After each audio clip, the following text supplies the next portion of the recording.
One of my earliest memories is of trying to wake up one of my relatives and not being able to. And I was just a little kid, so I didn't really understand why. But as I got older, I realized we had drug addiction in my family, including later cocaine addiction. I've been thinking about it a lot lately, partly because it's now exactly 100 years since drugs were first banned in the United States and Britain, and we then imposed that on the rest of the world. It's a century since we made this really fateful decision to take addicts and punish them and make them suffer because we believed that would deter them, it would give them an incentive to stop. And a few years ago, I was looking at some of the addicts in my life who I love and trying to figure out if there was some way to help them. And I realized there were loads of incredibly basic questions I just didn't know the answer to. Like, what really causes addiction?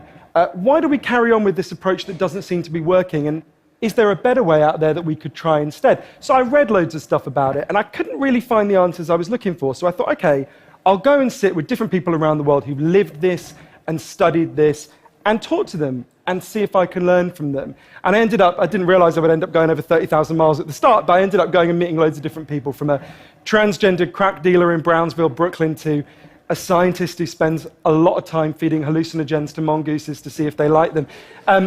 It turns out they do, but only in very specific circumstances. To the only country that's ever decriminalized all drugs, from cannabis to crack, Portugal. And the thing I realized that really blew my mind is almost everything we think we know about addiction is wrong. And if we start to absorb the new evidence about addiction, I think we're going to have to change a lot more than our drug policies. But let's start with what we think we know, what I thought I know, right? Let's think about this middle row here, right? Imagine all of you, for 20 days now, went off and used heroin 3 times a day. Some of you look a little bit more enthusiastic than others at this prospect. Don't worry, it's just a thought experiment. Imagine you did that, right? What would happen? Now, we have a story about what would happen that we've been told for a century. We think because there are chemical hooks in heroin, as you took it for a while, your body would become dependent on those hooks, you'd start to physically need them, and at the end of those 20 days, you'd all be heroin addicts, right? That's what I thought. First thing that alerted me to the fact something not right with this story is when it was explained to me, if I step out of this TED Talk today and I get hit by a car and I break my hip, I'll be taken to hospital and I'll be given loads of diamorphine. Diamorphine is heroin. It's actually much better heroin than you're ever going to buy on the streets, because the stuff you buy from a drug dealer is contaminated, actually very little of it is heroin, whereas the stuff you get from the doctor is medically pure. And you'll be given it for quite a long period of time. There are loads of people in this room who may not realize that you've taken quite a lot of heroin, right? And anyone watching this anywhere in the world, this is happening. And if what we believe about addiction is right, those people are exposed to all those chemical hooks. What should happen? They should become addicts. This has been studied really carefully. It doesn't happen. You will have noticed if your grandmother had a hip replacement, she didn't come out as a junkie. And when I learned this, it just seemed so weird to me, so contrary to everything I'd been told, everything I thought I knew. I just thought it couldn't be right. Until I went and met a man called Bruce Alexander, who's a professor of psychology in Vancouver, who carried out an incredible experiment that I think really helps us to understand this issue. Professor Alexander explained to me, the idea of addiction we've all got in our heads, that story, comes partly from a series of experiments that were done earlier in the 20th century. They're really simple experiments. You can do them tonight when you go home if you feel a little bit sadistic. You get a rat and you put it in a cage, and you give it 2 water bottles. One is just water, and the other is water laced with either heroin or cocaine. If you do that, the rat will almost always prefer the drugged water and almost always kill itself quite quickly. So there you go, right? That's how we think it works. In the 70s, Professor Alexander comes along and he looks at this experiment and he noticed something. He said, we're putting the rat in an empty cage. It's got nothing to do except use these drugs. Let's try something a bit different. So Professor Alexander built a cage that he called Rat Park, which is basically heaven for rats, right? They've got loads of cheese, they've got loads of colored balls, they've got loads of tunnels.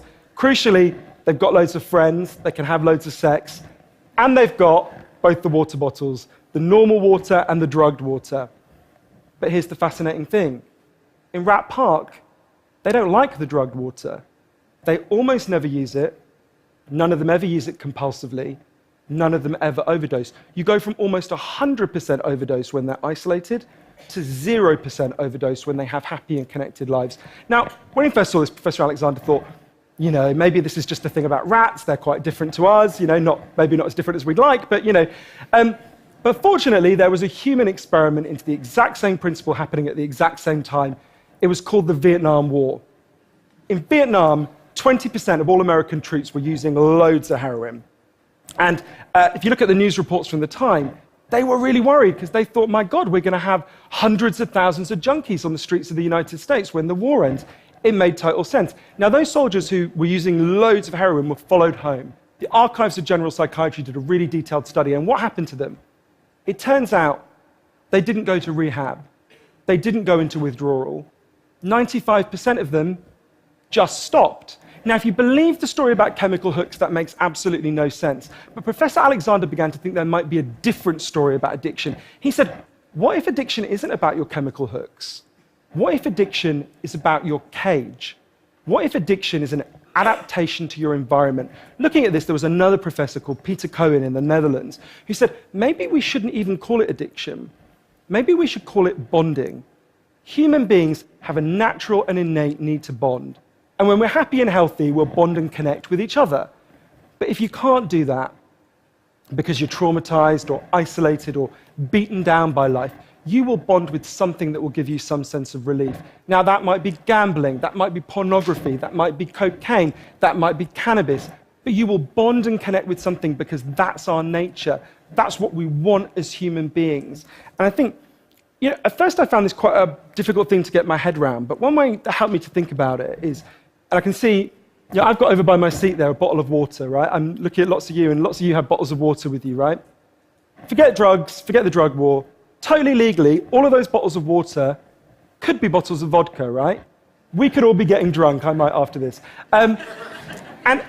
But we're not, right? Now, because you've been able to afford the approximately £1 gazillion that it costs to get into a TED Talk, I'm guessing you guys could afford to be drinking vodka for the next 6 months. You wouldn't end up homeless.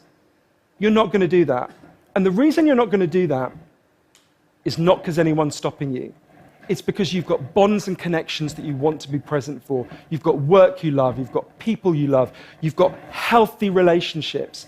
And a core part of addiction, I came to think, and I believe the evidence suggests, is about not being able to bear to be present in your life. Now, this has really significant implications. The most obvious implications are for the war on drugs, right? In Arizona, I went out with a group of women who were made to wear T-shirts saying I was a drug addict and go out on chain gangs and dig graves while members of the public could jeer at them. And when those women get out of prison, they're going to have criminal records that mean they'll never work in the legal economy again. Now, that's a very extreme example, obviously, in the case of the chain gang, but actually almost everywhere in the world we treat addicts to some degree like that. We punish them, we shame them, we give them criminal records, we put barriers between them reconnecting. There was a doctor in Canada, Dr. Gabor Mate, an amazing man, who said to me, if you wanted to design a system that would make addiction worse, you would design that system. Now, there's a place that decided to do the exact opposite, and I went there to see how it worked. In the year 2000, Portugal had one of the worst drug problems in Europe. 1% of the population was addicted to heroin, which is kind of mind-blowing. And every year, they tried the American way more and more. They punished people and stigmatized them and shamed them more. And every year, the problem got worse. And one day, the Prime Minister and the leader of the opposition got together and basically said, look, we can't go on with a country where we're having ever more people becoming heroin addicts. Let's set up a panel of scientists and doctors to figure out what would genuinely solve the problem. And they set up a panel led by an amazing man called Dr. João Goulão to look at all this new evidence. And they came back and they said, decriminalize all drugs, from cannabis to crack. But, and this is the crucial next step, take all the money we used to spend on cutting addicts off, on disconnecting them, and spend it instead on reconnecting them with the society. And that's not really what we think of. What they did wasn't really what we think of as drug treatment in the United States and Britain. So they do residential rehab, they do psychological therapy that does have some value. But the biggest thing they did was the complete opposite of what we do. A massive program of job creation for addicts and microloans for addicts to set up small businesses. So say you used to be a mechanic. When you're ready, they go to a garage and they'll say, if you employ this guy for a year, we'll pay half his wages. The goal was to make sure that every addict in Portugal had something to get out of bed for in the morning. And when I went and met the addicts in Portugal, it's fascinating. What they said is, as they rediscovered purpose, they rediscovered bonds and relationships with the wider society. It'll be 15 years this year since that experiment began, and the results are in. injecting drug use is down in Portugal, according to the British Journal of Criminology, by 50%, 50%. Overdose is massively down. HIV is massively down among addicts. Addiction in every study is significantly down. One of the ways you know it's worked so well is that almost nobody in Portugal wants to go back to the old system. Now, that's the kind of political implications. I actually think there's a layer of implications to all this research below that. We live in a culture where people feel really increasingly vulnerable to all sorts of addictions, whether it's to their smartphones or to shopping or to eating. Before these talks began, you guys know this, that we were told we weren't allowed to have our smartphones on. And I have to say, a lot of you looked an awful lot like addicts who were being told their dealer was going to be unavailable for the next couple of hours. And a lot of us feel like that. And it might sound weird to say, I've been talking about how disconnection is a major driver of addiction. It might be weird to say it's growing because you think, well, we're the most connected society there's ever been, surely. But I increasingly began to think that the connections we think we have, are like a kind of parody of human connection. If you have a crisis in your life, you'll notice something. It won't be your Twitter followers who come to sit with you. It won't be your Facebook friends who help you turn it round. It'll be your flesh and blood friends who you have deep and nuanced and textured face-to-face relationships with. And I think there's a study I learned about from Bill McKibben, the environmental writer, I think tells us a lot about this. It looked at the number of close friends the average American believes they can call on in a crisis. That number has been declining steadily since the 1950s.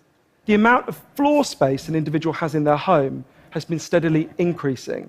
And I think that's like a metaphor for the choice we've made as a culture, right? We've traded floor space for friends, we've traded stuff for connections, and the result is that we are one of the loneliest societies there has ever been.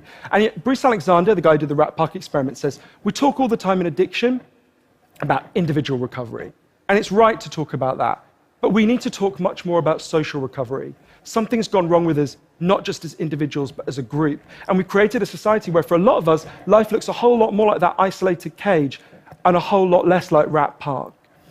But if I'm honest, this isn't why I went into it, right? I didn't go in to discover the political stuff, the social stuff. I wanted to know how to help the people I love. And when I came back from this long journey and I'd learned all this, I looked at the addicts in my life, and if you're really candid, it's hard loving an addict, and there's going to be lots of people who know in this room you're angry a lot of the time. And I think one of the reasons why this debate is so charged is because it runs through the heart of each of us, right? Everyone has a bit of them that looks at an addict and thinks, I wish someone would just stop you. And the kind of script we're told for how to deal with the addicts in our life is typified by, I think, by the reality show Intervention. If you guys haven't seen it, I think everything in our lives is typified by reality TV, but that's another TED Talk. If you've never seen the show Intervention, it's a pretty simple premise. You get an addict, all the people in their life, gather them together, and say, if you don't shape up, confront them with what they're doing, and they say, if you don't shape up, we're going to cut you off, right? So what they do is they take the connection to the addict and they threaten it. They make it contingent on the addict behaving the way they want. And I began to see why that approach doesn't work. And I began to think that almost that's like the importing of the logic of the drug war into our private lives. So I was thinking, well, how can I be Portuguese, right? And what I try to do now, and I can't tell you I do it consistently, and I can't tell you it's easy, is to say to the addicts in my life that I want to deepen the connection with them, to say to them, I love you whether you're using or you're not. I love you whatever state you're in, and if you need me, I'll come and sit with you, because I love you and I don't want you to be alone or to feel alone. And I think the core of that message, you're not alone, we love you, has to be at every level of how we respond to addicts, socially, politically, and individually. For 100 years now, we've been singing war songs about addicts. I think all along we should have been singing love songs to them, because the opposite of addiction is not sobriety. The opposite of addiction is connection. Thank you.